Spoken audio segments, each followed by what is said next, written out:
Quick test of the broadcast stations in your area. If this has been an actual emergency, official messages would follow this tone. Roy in Belmont Heights with his vote.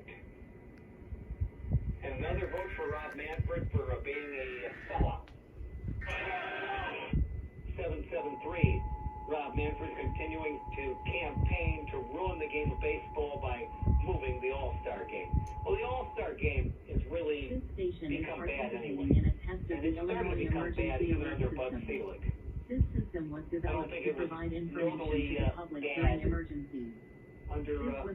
Strictly under Manfred, although I don't think he's made it any better. The thing he did do was he took away Bud Selig's policy of having the winning team in the All-Star game get home field advantage in the next World Series. That was ridiculous. 708 texter from Jimmy and Stagers.